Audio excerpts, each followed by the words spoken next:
ही का the news 15 में और मैं हूं आपके साथ शिवानी पापानी। हम सहारा से जुड़ी डेली जानकारी आपके लिए लेकर आते हैं। आज और नई जानकारी देने के लिए हमारे साथ जुड़ रहे हैं जितेंद्र आकरे, जो कि ऑल इंडिया जन आंदोलन संघर्ष न्याय मोर्चा के महाराष्ट्र के प्रदेश अध्यक्ष हैं। बहुत बहुत स्वागत है जितेंद्र आपका। जी नमस्कार जितेंद्र, महाराष्ट्र मैडम। क्या स्थिति बनी हुई है सहारा को लेकर? मैडम, सबसे पहले तो मैं न्यूज 15 चैनल को मेरी तौर से, मेरे महाराष्ट्र की ओर से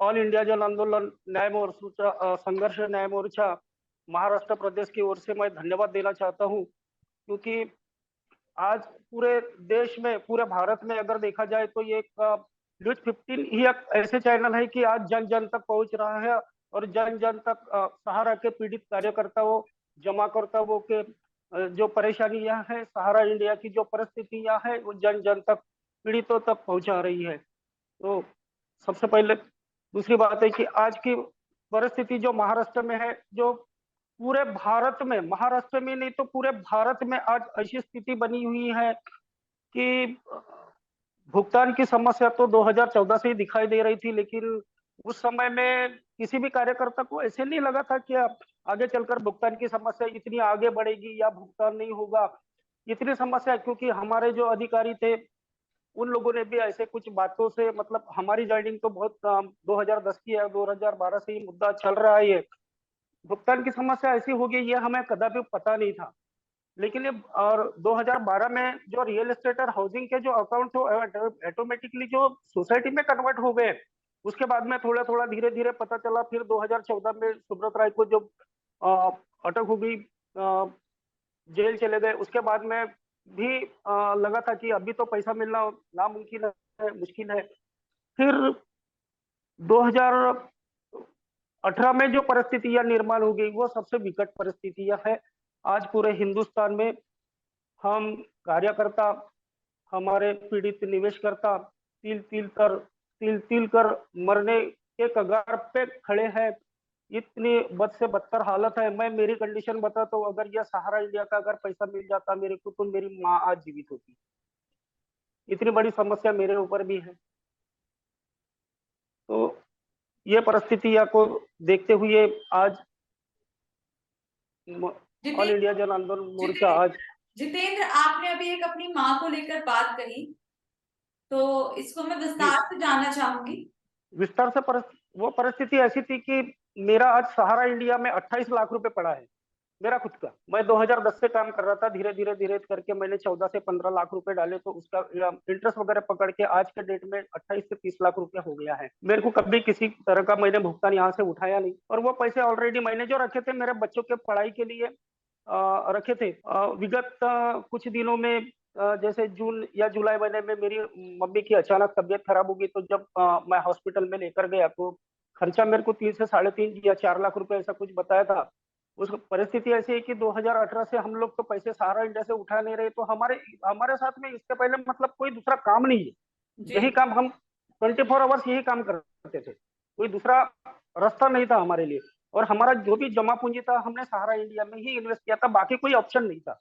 मैं जब यहाँ पर काउंटर पे आया कि मैं हमारे जो एफसी गार्जियन साहब थे उनको मैंने परिस्थिति समझा के बताई कि सर ऐसी ऐसी परिस्थिति है और मेरे को पैसे की जरूरत है। हॉस्पिटल में मम्मी को एडमिट किया है और आज 3 से 4 लाख रुपए की मेरे की जरूरत है। तो मेरे को वहां से, उस काउंटर से मेरे को 1600 रुपए दिए गए।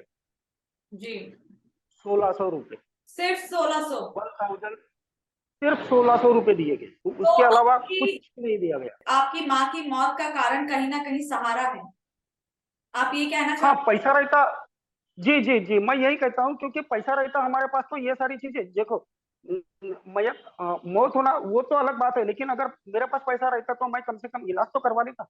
बिल्कुल। ये भी नहीं करवा पाया मैं। तो आपकी ओर से क्या कार्रवाई की जा रही है? क्या आपने प्रशासन से गुहार लगाई अपना पैसा वापस लेने के लिए? जी मैम, अभी तो परिस्थिति ऐसी है कि अभी तक के तो हमें जानकारी नहीं थी संयुक्त ऑल इंडिया जन आंदोलन मोर्चा के बारे में।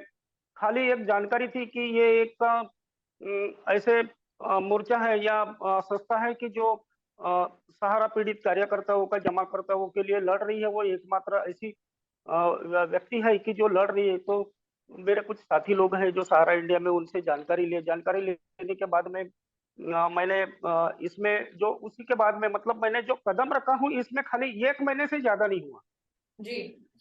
इस इसके पहले इसके पहले हमारे महाराष्ट्र में गोंदिया डिस्ट्रिक्ट में चालू था, लेकिन उस समय बात कैसी थी, वो जो हमारे अध्यक्ष महोदय थे, महाराष्ट्र प्रदेश अध्यक्ष थे, वो ओल्ड एज के कारण वो भी इधर उधर नहीं जा सके, तो उस लेवल से अवेयरनेस नहीं हुआ। तो उनके पास से मैंने नंबर लेके ये मैंने जो ग्रुप बनाया, अभी कंडीशन ऐसी है कि मैं आधे महाराष्ट्र में पहुंच गया हूँ 1 महीने में, आधा महाराष्ट्र के, तो भी फिर भी आज की डेट में मेरे साथ या ऑल इंडिया जन आंदोलन के साथ महाराष्ट्र प्रदेश के 1% भी कार्यकर्ता नहीं जुड़े हैं।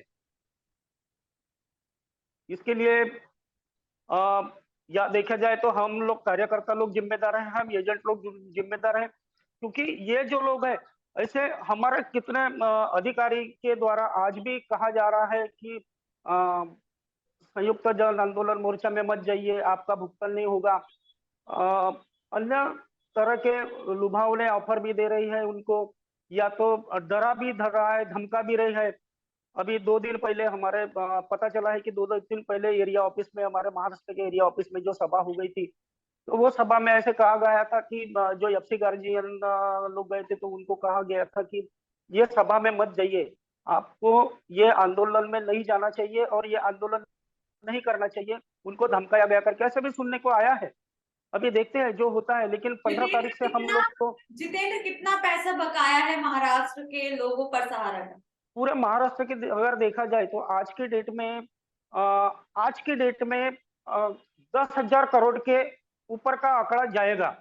और मान लीजिए ये 1 साल में अगर कुछ नहीं हो पाता है, हमारा भुगतान की प्रक्रिया अगर शुरू नहीं होती है, तो ये आंकड़ा कम से कम 15,000 करोड़ के पार जाएगा, क्योंकि मैच्योरिटी होने के तो उसको हम हमारी गिनती में नहीं लेते हैं, जिनकी आपके द्वारा मैच्योरिटी, जो एक जिनकी संगठन पेंडिंग की बनाया रहती गया है, आप जैसे कि है। प्रदेश जी अध्यक्ष हैं महाराष्ट्र के, तो आपकी ओर से क्या जो लोग हैं और भी एकजुट होकर लड़ रहे हैं इस लड़ाई को, या फिर अलग अलग संगठन बनाए गए हैं वहां पर भी? नहीं नहीं, अभी तो आज तक का कोई ऐसा महाराष्ट्र में संगठन नहीं बनाया गया, और संगठन बनाया भी गया होता तो दिखा होता, लेकिन अभी आज तक तो कोई महाराष्ट्र में संगठन बनाया नहीं और कोई लड़ा नहीं है। और जी। मैं चाहता हूं कि आपके न्यूज चैनल के माध्यम से भी मैं मेरे महाराष्ट्र के कोई अगर लोग इनको देख रहे हैं और देखेंगे, तो मैं करबद्ध अनुरोध करता हूं उन कार्यकर्ताओं से, उन पीड़ित जमा करताओं के से, कि हमारे आंदोलन में हम हमारा साथ दीजिए। और एकमात्र ये एक ऐसा न्यूज चैनल है, न्यूज 15, और ये ऐसा आंदोलन का एक जरिया निकल के आया है कि हमारा भुगतान दिलाने के लिए सक्षम है। जितेंद्र, आज आपकी ओर से प्रदर्शन किया गया था रीजनल कार्यालय पर, तो उसको लेकर आप क्या बताएंगे? मैडम अभी देखिए, हमारे जो कार्यकर्ता बहुत कम संख्या में उपस्थित थे, 2-4 ही कार्यकर्ता थे। कुछ लोग ऐसे कि डराया धमकाया जाने की वजह से कुछ लोग नहीं आ पाए। और एक दूसरी एक बात है कि अभी बहुत कम लोग मेरे साथ में जुड़े हैं, तो हो सकता है 15 तारीख की जो हमारा आंदोलन होगा, उसमें काफी संख्या में, हजारों की संख्या में हमारे कार्यकर्ता और निवेशकर्ता जुड़ेंगे।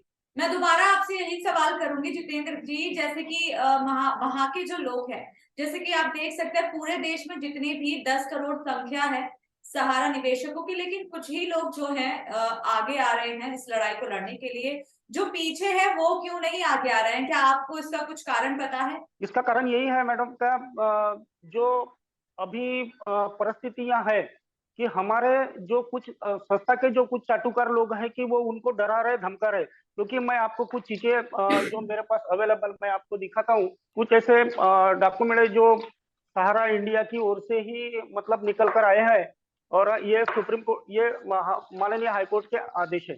ये जी। देखिए, सहारा क्रेडिट कोऑपरेटिव सोसाइटी का जो 22 तारीख का ये जो आदेश है, तीन सोसाइटियों पर रोक लगाई गई थी, ये आदेश है। ये आदेश देने के बावजूद भी, और ये आदेश कोर्ट की तरफ से तो निकला था, लेकिन ये आदेश, ये जो पत्र निकला है सहारा इंडिया के ऑफिस से निकला है। और ये सहारा क्रेडिट कोऑपरेटिव सोसाइटी का है। जैसे यहाँ पे ये 25/3/2022 को निकला है, जिसकी यहाँ लिखा है कि सहारा क्रेडिट कोऑपरेटिव सोसाइटी लिमिटेड के माननीय उच्च न्यायालय नई दिल्ली के समक्ष दाखिल रिट याचिका की सुनवाई के दौरान माननीय उच्च न्यायालय नई दिल्ली द्वारा आदेश दिया गया है उसमें 22 तारीख का कि इस पर रोक लगाई है। फिर भी आज भी हमारे महाराष्ट्र में पूरे कागज पे लिखवा कर आज भी बिजनेस कर रहे हैं लोग। आज भी इतना बड़ा कोर्ट का आदेश होने के बावजूद भी ये आदेश है हमारे पास में। ये मतलब ये तो कंपनी की तरफ से, ये देखिए ये कोर्ट का आदेश है, ये कोर्ट का आदेश है ये। तो इसके बावजूद भी हमारे यहाँ के जो कार्यकर्ता आज भी बिजनेस कर रहे हैं, उनको आज भी सुब्रत राय सहारा के ऊपर या संस्था के ऊपर आज भी इतना भरोसा टिका हुआ है। इसीलिए हमसे लोग नहीं जुड़ पा रहे हैं। लेकिन धीरे धीरे करके 1 महीने में 2 महीने में जब इनको परिस्थिति या पता चली जाएगी, क्योंकि 15 तारीख का बहुत बड़ा आंदोलन हो जा रहा है, इसमें उनको जब पता चलेगा तो ये ऑटोमेटिकली हमारे साथ में आएंगे, ये मेरा पूरा विश्वास है। जी, तो क्या आपकी ओर से या फिर जो और भी पूरे संगठन के सदस्य हैं, जो लोग आगे नहीं आ रहे हैं, उनको जागरूक करने के लिए कुछ रणनीति अपनाई जाए, किस तरीके से सब जागरूक हों? क्योंकि जाहिर सी बात है, अगर आप एक साथ होकर, एकजुट होकर इस लड़ाई को लड़ते हैं, तो ये आपके लिए रास्ता बहुत आसान हो जाएगा। जी जी, अभी तो रणनीति 15 तारीख से तैयार की गई है। इसमें हम लोग जागरूक भी कर रहे हैं। काफी सारे डिस्ट्रिक्ट में से, जिले में से हमारे साथ में लोग अभी आ रहे हैं। धीरे धीरे मेरी बातचीत भी होते जा रही है और ऐसे जागरूकता कर रहे हैं हम लोग कि ऐसी रणनीति बनाई जा रही है क्या प्रत्येक कार्यालय, जहां जहां भी कार्यालय है वहां वहां लाउड स्पीकर, ऑटो पे बैनर लगा के हम लोग अभी से ऐसी रणनीति जागरूक करने के लिए ये रणनीति बना रहे हैं हम लोग। ठीक है, आप और क्या बताना चाहेंगे सहारा और सेबी को लेकर? मैडम, सहारा सेबी को लेकर तो मैं ये कहना चाहता हूँ कि सहारा और सेबी का ये जो मैटर है, मैं मेरे तरफ से कहता हूँ कि ये 2012 से जो चालू हो गया था, ये तो Sahara investment real estate investment limited और सहारा हाउसिंग इन्वेस्टमेंट लिमिटेड, ये 2 कंपनियों के ऊपर था। और ये संस्था अगर कहती है कि हमने सेबी को 24,000 करोड़ हमने बकाया है और 24,000 करोड़ हमारे पास जब आएंगे हम सम्मानित निवेशकर्ता का भुगतान सुचारू रूप से चालू करेंगे। मैं ये कहना चाहता हूं कि जब 3 लाख करोड़ की ऑल इंडिया में अगर पेंडिंग है, तो ये 25,000 करोड़ क्या काम के? क्योंकि उनको अगर पैसा देने का रहता है, ये 25,000 करोड़ से तो हमारा 3 लाख करोड़ का भुगतान नहीं हो जाएगा। अगर इनको देना ही है तो शुरुआत में चालू करना चाहिए। और मैं नहीं कहता हूं कि सुप्रीम कोर्ट, माननीय सुप्रीम कोर्ट के आदेश होने के बाद तो पैसा आएगा, वो कोई जाने वाला नहीं है, वो तो पैसा आने वाला है। लेकिन तब तक तो भुगतान चालू कर देना चाहिए संस्था ने। ठीक है जितेंद्र जी, जैसे कि आपने बताया कि आपके जो कुछ जो निवेशक हैं वो आगे आपके साथ लड़ने के लिए नहीं आ रहे हैं और जाहिर सी बात है वो जागरूक नहीं है। जिस तरीके से आप मतलब अपने लोगों को साथ लेकर चल रहे हैं, अपने संगठन का आपका जो मकसद है वो सीधा यही है कि निवेशकों का पैसा वापस मिले, तो हमारी ओर से भी यही प्रयास किए जा रहे हैं कि जो 10 करोड़ संख्या है उसमें से आधे भी अगर साथ होकर लड़ते हैं तो बहुत आसान हो जाएगी ये लड़ाई। वहीं तो मैं आपसे भी यही अनुरोध करूंगी कि आप भी लगातार जागरूक करते रहे उन लोगों को, साथ ही अपने साथियों को भी बोले कि वो भी अपने आसपास के लोगों को जो भी सहारा से पीड़ित है वो मतलब इस चीज की गुहार लगाए कि आप जागरूक हो और इस लड़ाई को लड़ें। जी, बहुत बहुत धन्यवाद आपका। आपने आज एक बहुत बड़ा जन आंदोलन करने के लिए हमको प्रोत्साहित किया। और दूसरी एक बात है कि ये हमारे महाराष्ट्र में जो भी न्यूज 15 की माध्यम से जो लोग हमसे नहीं जुड़ पाए, वो लोग भी हमसे जुड़ेंगे और आप जन जन तक हमारी बात पहुंचाओगे, इसके लिए आपका आभारी हूँ। धन्यवाद। बहुत बहुत शुक्रिया हमारे साथ जुड़ने के लिए जितेंद्र। तो ये थे हमारे साथ जितेंद्र आकरे। कल फिर हाजिर होंगे नई जानकारियों के साथ। बने रहिए द न्यूज 15 के साथ ही द डेली अपडेट्स के लिए आज हमें सब्सक्राइब करें।